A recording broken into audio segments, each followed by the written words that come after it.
Okay, let's play a word association game. If I say Henry VIII, what is the very first image that pops into your head? It's the Holbein portrait. It has to be. Exactly. That stance. Hands on his hips, legs wide apart, massive padded shoulders. He looks like a linebacker in velvet. Right. And usually, in the popular imagination, he's holding a giant turkey leg. Which we should probably clarify right off the bat. He is never actually holding in any contemporary painting. That's a complete invention. Really? Never. Never is total invention of, later caricatures in Hollywood movies. Yeah. But it sticks because it fits the vibe, doesn't it? The glutton, the excess. Right, the obese, tyrannical glutton who treated marriage like a sport. And then, of course, there's the rhyme. We all learn it in school. Divorced, beheaded, died, divorced, beheaded, survived. It's catchy. It's memorable. It is, but it feels like we've reduced one of the most consequential figures in European history to, well, a cartoon villain and a nursery rhyme. And that is exactly why we're doing this deep dive today. Because that caricature, it isn't just incomplete, it's actively misleading. It blinds us to the actual tragedy and, dare I say, the brilliance of the man. That's a strong word, brilliance. I think it applies. Because the Henry who died in 1547, that immobile, paranoid wreck, was not the Henry who took the throne. Not even close. That was the biggest hook for me when I was going through the source material you sent over. The contrast is just, it's jarring. You have this young, athletic, intellectual golden prince, and then 40 years later you have the tyrant. And the journey between those 2 points isn't just about getting fat and chopping off heads. It's about a man who fundamentally broke the mold of the English monarchy. It is. So today we are going to move beyond the divorced, beheaded, died rhyme. We're drawing from historical records, biographical details, and some really fascinating medical analysis to understand the why. Why the obsession with an heir? Why break the entire religious structure of the country? And the big question, was he always a monster or was he made into one? So let's unpack this, and I think we have to start way, way back. Because the most surprising thing for me was learning that Henry VIII wasn't even supposed to be the main character in this story. That's absolutely right. He was the spare. Born in 1491 at Greenwich Palace, he was the second son of Henry VII. The spare to the heir. The heir was his older brother, Arthur. And in the logic of royal families, especially a new dynasty like the Tudors, who were, still feeling a bit insecure, the heir gets everything. Arthur was sent off to Wales to learn governance, to sit on councils, to learn the exacting art of kingship. He was being groomed for the job from day one. And the spare. What was Henry's path supposed to be? The spare gets a backup plan. Usually for a second son, that meant a high-ranking career in the church. There is a very real alternate timeline where we could have had Henry VIII, Archbishop of Canterbury. Can you imagine the theological debates would have been intense? To say the least. But because he was the spare, his upbringing was radically different. While Arthur was out in the real world, Henry was kept at home, strictly supervised. Yeah, sir. Very sheltered, primarily by his mother, Elizabeth of York, and his grandmother, the formidable Margaret Beaufort. He wasn't paraded in public. He wasn't given his own household to run. He was kept in a gilded cage. So he's kept away from the public eye, but he's not uneducated. Far from it. This is where we really have to dismantle that mindless thug myth. Henry was a genuine intellectual. Because he was being prepped for the church. Exactly. His education was top tier, he was fluent in Latin and French, and he spoke some Italian. He was friends with the great humanist thinkers of the day, like Erasmus and Thomas More. He wasn't just literate, he was a scholar. He wrote theological treatises. And the music. I feel like people kind of know he was musical, but I didn't realize the extent of it until I read through these notes. He played the lute, the organ, the virginals. And he composed. Pastime with Good Company is his most famous work. You can still listen to it today. And it was a genuine hit at the Tudor court. What's it about?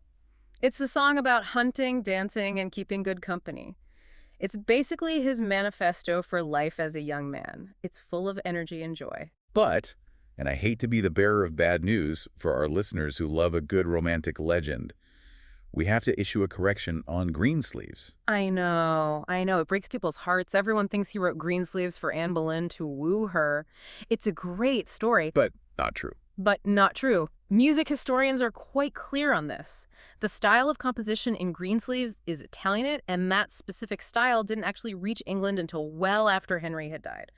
So definitely not him. Okay, so he didn't write Greensleeves. But he's smart, he's musical, and physically. The sources say he was a beast. He was over 6 feet tall, which was enormous for the time. Average height was much, much shorter. He was a powerhouse athlete. He excelled at jousting, which requires immense core strength and horse riding skill. It's like being a Formula One driver and a linebacker at the same time. Good analogy. He loved hunting, and he was obsessed with real tennis. Which is different from the tennis we watch at Wimbledon, right?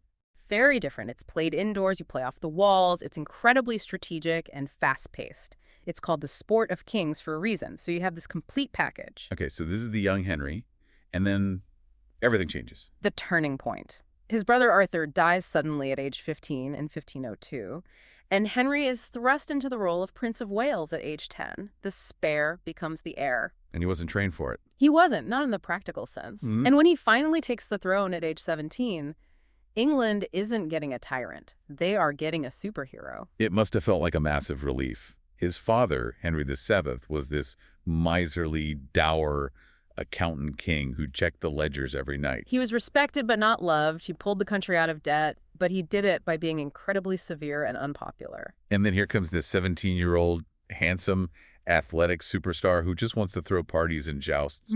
It was a chaotic release of energy. The court went from a library to a fraternity house almost overnight.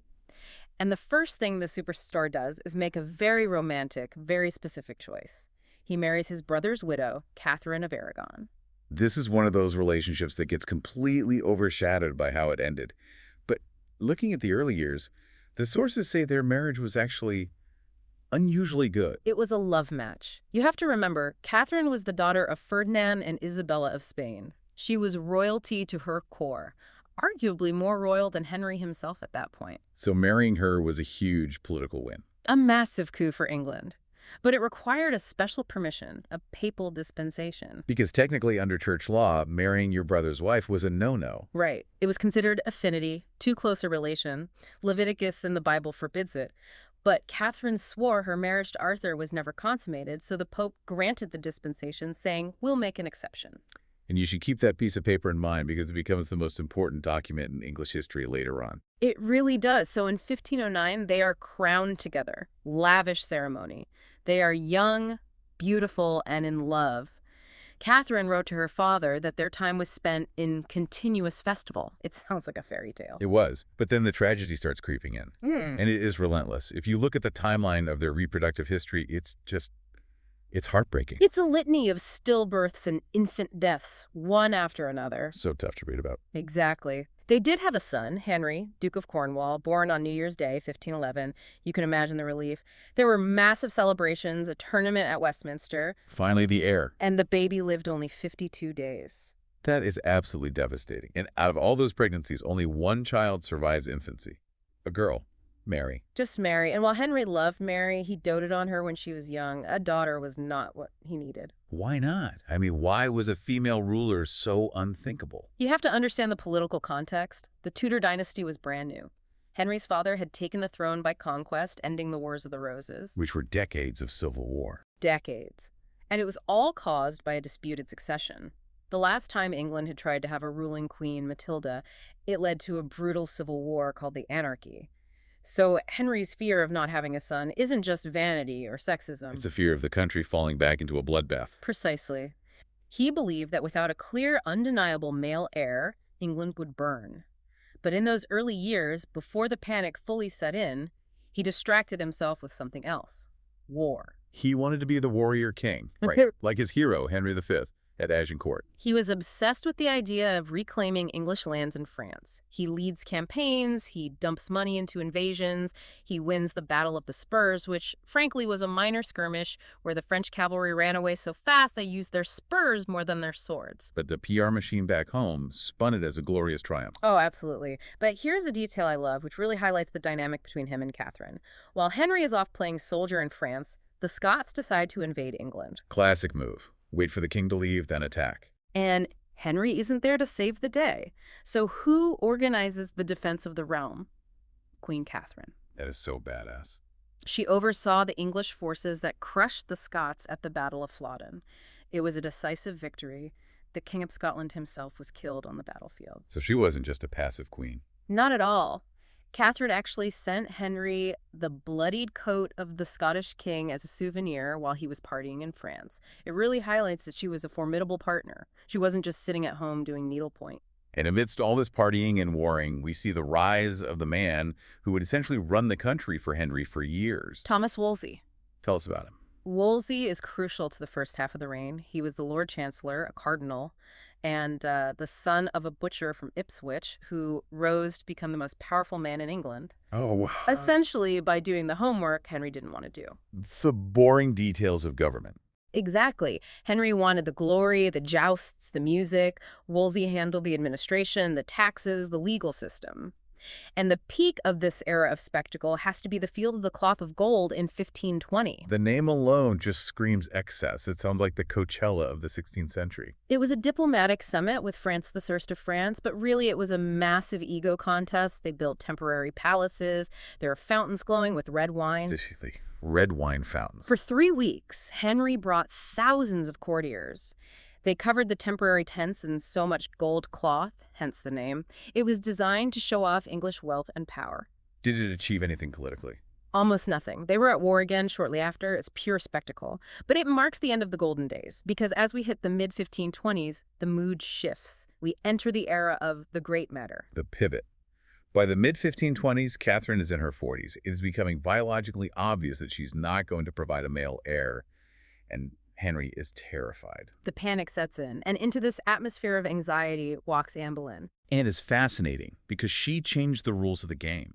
Her sister, Mary Boleyn, had already been Henry's mistress, so the path was there for her. But Anne refused. She refused to be just the side piece. Exactly. She essentially said, I'm not going to be your mistress. It's queen or nothing.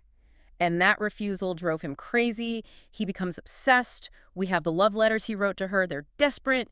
He is totally captivated by this intelligent, fiery, ambitious woman. But he can't just divorce Catherine. The Catholic Church doesn't do divorce. So Henry finds a theological loophole. He goes back to the Bible, specifically Leviticus 20.21. It says that if a man takes his brother's wife, it is an unclean thing and they shall be childless. Wait, so he convinces himself that God is punishing him for that first marriage, that all the stillbirths and dead babies are a sign. He truly believed his marriage was blighted in the eyes of God. He argued that the Pope never had the authority to grant that dispensation back in 1509 because the Pope cannot overrule the Bible. It seems incredibly convenient, though. Oh, look, God is punishing me, and the only solution just happens to be marrying this 25-year-old woman I'm obsessed with. Convenient, yes. But Henry had a remarkable capacity for aligning God's will with his own desires. He convinced himself he was living in sin and that this was a matter for his eternal soul. So what's the problem? He just needs an annulment, not a divorce. The problem was the Pope, Clement VII, couldn't give it to him. Why not? If the King of England asks for a favor, usually the Pope grants it, right? Politics. At this exact moment, Rome had been sacked by the troops of the Holy Roman Emperor, Charles V.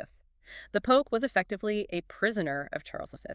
And Charles V happened to be Catherine of Aragon's nephew. Oh, wow. So the Pope is thinking, if I grant this annulment and disgrace the Emperor's aunt, the Emperor might literally kill me. Precisely. So the Pope stalls, he delays, he sends legates to hold trials that go nowhere. This drags on for years. And this failure is what costs Wolsey his life. Yes. He promised Henry he could deliver the divorce, and when he couldn't, he fell from grace. Hard. He was arrested for treason and died while awaiting trial. A broken man. And this is where the history of England takes a sharp left turn. If the Pope won't say yes, Henry decides he doesn't need the Pope. Enter Thomas Cromwell and Thomas Cranmer. They are the architects of the break with Rome. They come up with a radical idea. England is an empire. What does that mean in this context? It means it is sovereign and answers to no foreign power, not even the Pope in Rome. The king is the final authority in all matters, spiritual and temporal. The Act of Supremacy in 1534. Henry declares himself the supreme head of the Church of England. This is the moment England shifts. It wasn't a reformation of doctrine at this stage. Henry still considered himself a good Catholic in terms of belief. It was purely about authority. He changed the religion of the entire country just to facilitate a marriage. That is exactly what he did. So he gets what he wants. He marries Anne. Catherine is cast aside to die in loneliness. But the Anne Boleyn years aren't exactly the fairy tale he expected, are they? Far from it. The pressure on Anne was immense. She had promised him a son, and when she gives birth, it's a girl, Elizabeth. The future Elizabeth I, which is deeply ironic considering she becomes the greatest monarch of the dynasty, but for Henry it must have been a punch in the gut. It was a bitter blow. And their relationship turned volatile very quickly. Anne was independent, she had a temper, she was opinionated, she debated him. Henry didn't like that in a wife. He wanted submissiveness. And Anne was fire. And then we get to 1536. I feel like if you're making a movie of Henry's life, 1536 is the climax. The sources call it the Annus Horribilis, the horrible year. It is the absolute turning point. Everything changes in 1536. It starts in January. Catherine of Aragon dies. And Henry and Anne celebrated. They wore yellow, which some say was the Spanish color for mourning, but mostly it was seen as celebration. But then tragedy strikes Henry directly. The jousting accident. Let's deep dive into this because the research suggests this might explain a lot about the tyrant Henry. Yes. Henry was jousting, still doing it at age 44, which is incredible, and he was thrown from his horse. But it wasn't just a fall. The horse, which was also fully armored, fell on top of him. That is thousands of pounds of crushing weight. He was unconscious for 2 hours. His courtiers thought he was dead. The news reached a pregnant Anne Boleyn, and the shock may have contributed to what happened next. And what's the modern medical theory here? Modern medical experts speculate that he likely suffered a severe traumatic brain injury, a TBI, specifically to the frontal lobe. And the frontal lobe controls Impulse control, emotional regulation, personality. Before this accident, Henry could be cruel, but he was generally rational and calculative. After this, the paranoia, the mood swings, the explosive rage, it all ramps up. He becomes a different person. And physically, this is the end of the athlete, right? Yeah. Completely. He had a leg wound from a previous accident that had always bothered him, but this new fall reopened it. It ulcerated, it never healed, it caused him chronic agonizing pain for the rest of his life. So he can't exercise anymore. But he keeps eating like an athlete, and that's where the weight gain begins. So he's in pain, he's possibly brain damaged, and then tragedy strikes Anne. On the very day of Catherine of Aragon's funeral, Anne Boleyn miscarries, and it was a male child. Henry sees this as a sign, doesn't he? He sees it as divine judgment. He decides that this marriage is also cursed. He thinks, I made all these changes, I broke the church, and God is still denying me a son. It must be the woman. And once Henry decides you are the problem, you are in mortal danger. Thomas Cromwell, who had been Anne's ally, sees the wind changing and engineers her destruction. He needs to get her out of the way. The charges against her were insane. Completely fabricated. Adultery with 5 men, including the court musician Mark Smeaton, and most horrifically incest with her own brother, George Boleyn. Is there any historical evidence to support these charges? Absolutely none. Historians are almost unanimous that she was innocent. It was a setup to get her out of the way so Henry could marry again. And it worked? The legal machinery moved with terrifying speed. She was executed in May 1536. Beheaded by a swordsman brought from France as a final, small mercy. And to show just how over it Henry was, he marries wife number 3, Jane Seymour, 10 days later. 10 days. That is cold. Jane was the anti-Anne. She was submissive, quiet, plain. Her motto was bound to obey and serve. She was exactly what the battered, paranoid Henry thought he wanted, and crucially, she gave him the one thing he wanted most in the world. A son. Edward VI is born in 1537. Finally, the dynasty is secure, but the tragedy continues, doesn't it? Jane contracts an infection-likely puerperal fever from the birth and dies shortly after. So Henry is devastated. Genuinely, he always referred to her as his true wife. Probably because she died before he had time to turn on her. That is a very cynical but likely accurate assessment. She remains the perfect wife because she is frozen in time as the mother of the heir. He commanded that he be buried next to her, and he was. So now he has the heir. He's a widower. And Cromwell, ever the schemer, decides it's time for a political alliance. We need to talk about Anne of Cleves. Ah, the Flanders mare. This is a classic case of early modern catfishing. Cromwell wanted an alliance with the German Protestants to protect England against Catholic France and Spain. He suggests Anne of Cleves. And he sends the artist Hans Holbein to paint her. Holbein, the best portraitist of the age. And he paints a very flattering portrait. Henry swipes right, basically. Basically, he agrees to the marriage sight unseen. But then she shows up in person, and Henry is repulsed. He famously said, I like her not. He complained about her evil smells and claimed she wasn't a virgin because of the looseness of her breasts. He's such a charmer. Yeah. Just a delightful man to be married to. It was humiliating for her. But the marriage was never consummated. And this is where Anne of Cleves proves she might be the smartest of the 6 wives. How so? When Henry wanted out, she didn't fight. She didn't claim it was a valid marriage. She acquiesced immediately. She effectively said, "Whatever your majesty wants, I'm happy to be your sister instead." And what did she get for playing along? She got the best severance package in history. She was given the title of the king's beloved sister, given palaces, including Hever Castle, the Boleyn's old family home, and lived a very comfortable, independent life in England. She outlived all the other wives, didn't she? And Henry, she kept her head and her fortune. A very smart woman. But someone had to take the fall for the failed match. And that was Cromwell, the man who had orchestrated the break with Rome, the dissolution of the monasteries. He was blamed for the Cleves disaster and executed in 1540. Did Henry regret that?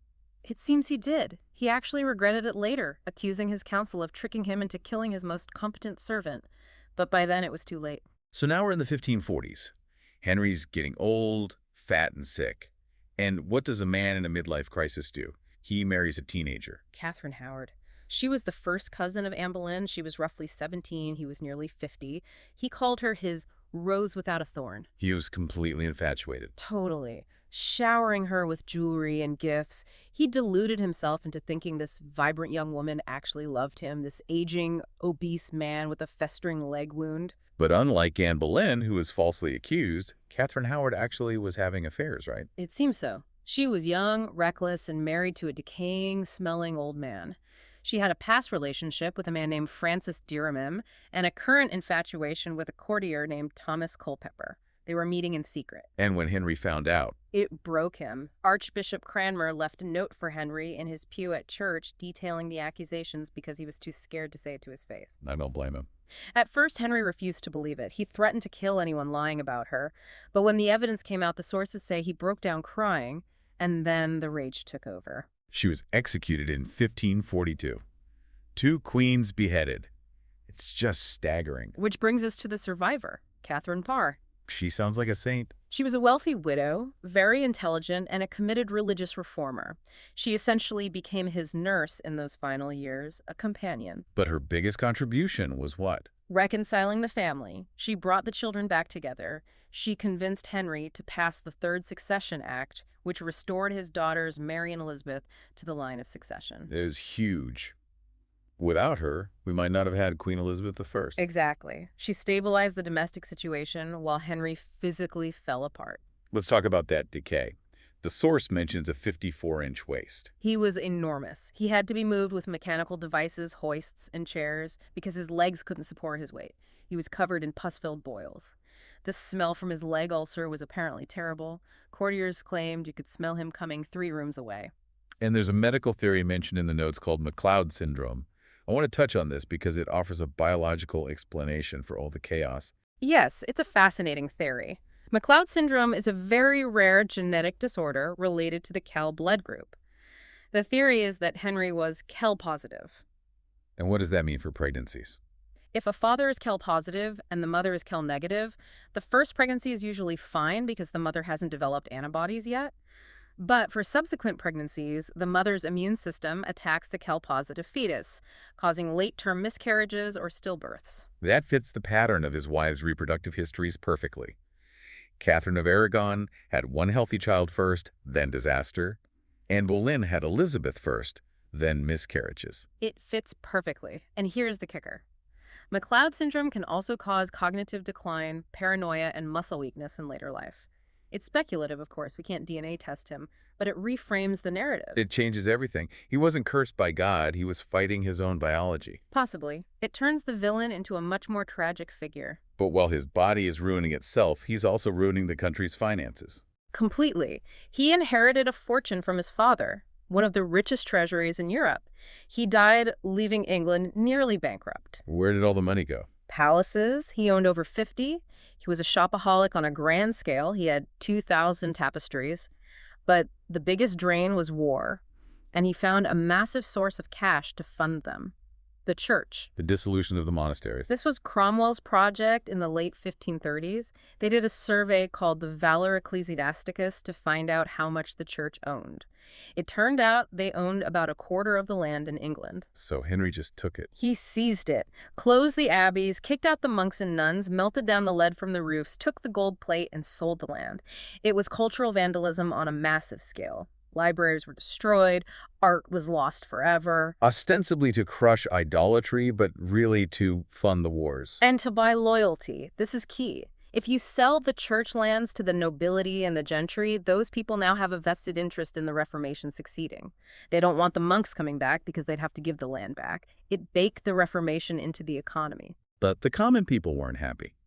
The monasteries were their hospitals, their schools, their food banks. No. This led to the Pilgrimage of Grace in 1536. It was a massive uprising in the north of England, tens of thousands of people marching to defend the old religion. It was the biggest threat to Henry's entire reign. And how did he handle it? With characteristic duplicity. He couldn't defeat them militarily, they were too strong. So he promised them pardons. He promised to hold a parliament in York to hear their grievances. And they believed him. They did. The rebels dispersed, thinking they had won. Oh. And once they were gone, Henry rounded up the leaders and executed every last one of them. It was brutal betrayal. But we should give credit where it's due. There is one area where his spending actually paid off for the future. The Navy. Yes. Henry VIII is often called the father of the Royal Navy. When he came to the throne, England had about 7 significant warships. He built it up to over 50. And he changed the technology, didn't he? He shifted the paradigm. Before Henry, sea battles were just land battles on floating platforms. You rammed the other ship, boarded it, and fought hand to hand. Henry put heavy guns on the ships. He wanted to sink the enemy from a distance. The birth of modern naval warfare. In many ways, yes. The Mary Rose is the famous example, though sadly she sank because she was top-heavy with all those new guns. He also built those forts along the coast. The device forts. If you go to the south coast of England today, Deal, Walmer, you can still see them. They are squat, rounded forts designed to deflect cannon fire. And the irony, they were built with stone scavenged from the destroyed monasteries. A literal recycling of the old religion to defend the new kingdom. Exactly. So he had the Navy, which is a win, but his foreign policy in his later years seems to be a series of expensive flops. Flop is a kind word for it. Look at Scotland in the 1540s. He tried to force a marriage between his son Edward and the infant Mary, Queen of Scots. The rough wooing. A terrible name for a terrible policy. He sent armies to burn Edinburgh and the borders. The idea was to bully the Scots into the Union. Instead, it just made them hate the English and drove them closer to their allies in France. It achieved nothing but death and cost. And then there's Boleyn, his last hurrah. His final pointless invasion of France. In 1544, he's sick, he's obese, but he leads an army personally to capture the city of Boulogne. It cost £650,000, an astronomical sum. And what did England get for it? They held it for a few years, and eventually it was sold back to France for a fraction of the cost. It was a vanity project that almost bankrupted the nation. And to pay for all this, he did something called the Great Debasement. This was economic vandalism. He literally lowered the amount of silver in the coins. He mixed in cheaper copper. The coins would wear down, and the copper would show through on the king's nose on the portrait. People started calling him Old Copper Nose. That's quite an insult. It caused massive inflation and economic instability that took decades to fix. So we're at the end. January 1547, the tyrant is dying. He dies at the Palace of Whitehall. And his will is this desperate attempt to control the future from beyond the grave. He sets up a regency council because his heir is just a child. Edward VI takes the throne. Edward is only 9 years old, and the irony of Henry's life. The ultimate punchline is in the succession. How so? He spent his entire life, broke the church, killed wives, executed friends, and ruined the economy, all to get a male heir. Edward rules for only 6 years and dies young. And who takes over? The daughters? Mary Morris and Elizabeth I. The 2 daughters he neglected, delegitimized, and cast aside, they become 2 of the most famous queens in history. Mary briefly returns England to Catholicism. And then Elizabeth, the daughter of the great whore Anne Boleyn, presides over the golden age of England. It's the ultimate cosmic joke on Henry. He destroyed everything for a son who was a historical footnote, while the daughter he rejected became the legend. It really is the ultimate failure of his grand plan. So what does this all mean? When we look back at Henry VIII, beyond the rhyme, beyond the turkey leg we now know isn't there, what does it take away? I think he was a man of deep, deep contradictions. He was a man of high culture and low brutality. He broke the mold of Europe to get what he wanted. He changed England's religion, its government, and its position in the world forever. But he was driven by fear. Fear of a disputed succession. And that fear, combined with absolute power and perhaps biological decline, turned the Golden Prince into the tyrant. It makes you wonder, and this is my provocative thought to end on. If that horse hadn't fallen on him in 1536, if he hadn't suffered that brain injury and that chronic pain, would we be telling a different story? Would he have remained the Golden Prince? Or was the tyranny always lurking beneath the surface, just waiting for the right trigger? That is the great what-if of Tudor history. One misstep by a horse and the course of a nation changed forever. Thanks for listening to this deep dive. We'll catch you on the next one.